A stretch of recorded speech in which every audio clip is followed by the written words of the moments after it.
नमस्कार, आप देख रहे हैं लल्लू लाल न्यूज चैनल और मैं हूं आपके साथ वैशाली। भारत न सिर्फ घरेलू स्तर पर बुनियादी ढांचे और विकास योजनाओं को गति दे रहा है, बल्कि पड़ोसी देशों में भी रणनीतिक रूप से अपने सहयोग और प्रभाव को बढ़ा रहा है। श्रीलंका, नेपाल, भूटान, बांग्लादेश और म्यांमार जैसे देशों में भारत कई अहम परियोजनाएं चला रहा है, जिनका मकसद न केवल क्षेत्रीय कनेक्टिविटी को बढ़ाना है, बल्कि इन देशों की आर्थिक प्रगति में भी सहयोग देना है। श्रीलंका में रेलवे पुनर्निर्माण से भारत का मजबूत कदम। श्रीलंका में भारत की प्रमुख परियोजनाओं में रेलवे का पुनर्निर्माण शामिल है। भारत सरकार ने श्रीलंका के उत्तरी, पूर्वी और दक्षिणी हिस्सों में रेलवे लाइनों को फिर से शुरू करने के लिए करोड़ों डॉलर की सहायता दी है।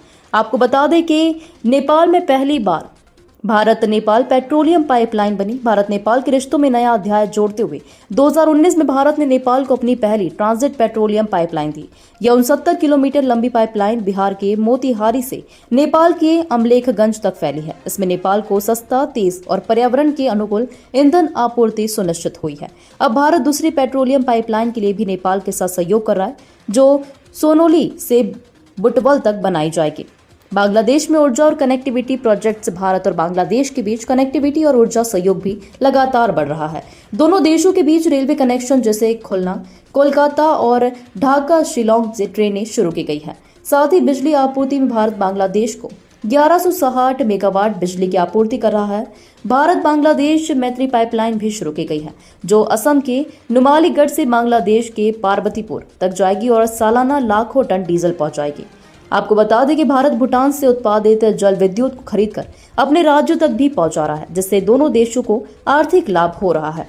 म्यांमार में रोड और port connectivity. Bharat act east नीति के तहत म्यांमार के साथ अपनी कनेक्टिविटी को मजबूत करने में जुटा है। भारत म्यांमार में त्रिपक्षीय राजमार्ग परियोजना पर काम कर रहा है, जो मणिपुर को म्यांमार के माध्यम से थाईलैंड तक जोड़ेगी। इसके अलावा Kaladan multi modal transit transport project के तहत भारत म्यांमार के सिटवे पोर्ट को मिजोरम से जोड़ने वाली जल व सड़क मार्ग प्रणाली बना रहा है।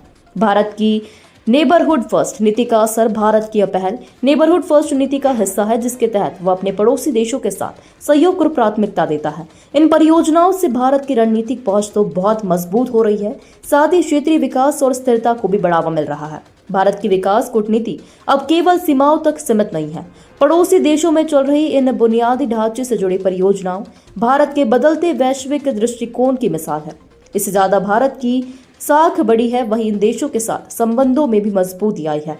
भारत अपने पड़ोसियों के साथ सहयोग करते हुए एक स्थायी और समृद्ध क्षेत्रीय भविष्य की ओर बढ़ रहा है।